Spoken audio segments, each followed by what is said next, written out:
If you're anything like me, then tests have dictated the majority of your life. It seems like no matter what we do, we cannot escape tests.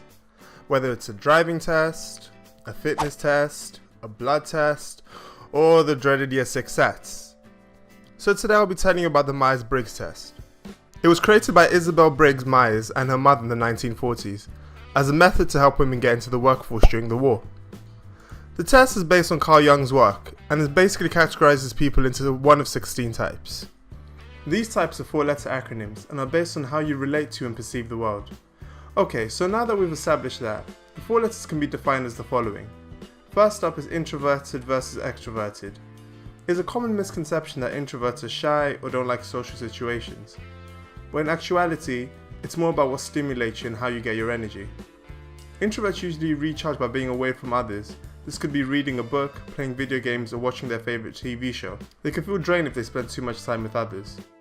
Extroverts, however, get their energy in busy social situations and feel more energized in large groups. Next is intuition and sensing. This is about how people learn and process information. The intuitive types tend to see the bigger picture rather than the small details. They pay more attention to patterns and connections. They're usually very imaginative and curious. Sensing types, however, are practical. They work with facts and usually focus on their experiences to make decisions.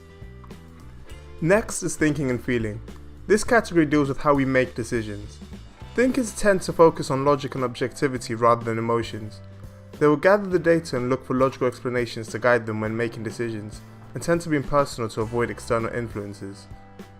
When feeling types make decisions, they gauge how it will affect others too. They are sensitive and use their emotions as a compass to guide them.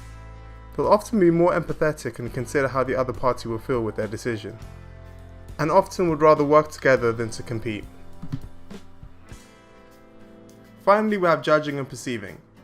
This category is about your approach to work, planning, and decision making.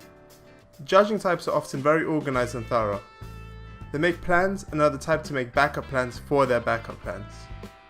They have a very strong work ethic and tend to be stricter. On the other hand, perceiving types are very good at improvising and more relaxed when it comes to dealing with challenges. They are much less organized and prefer to keep plans to a minimum. That is the Myers-Briggs personality types in a nutshell. Your final type is made up of 1 letter from each category. The real test costs money, but below in the description I've left some links to similar tests. Take the test and let me know what type you are. I came up as INFJ. Thank you for watching today's video. And if you enjoyed it, please hit that like and subscribe button to get weekly videos. And I hope you have a fantastic day.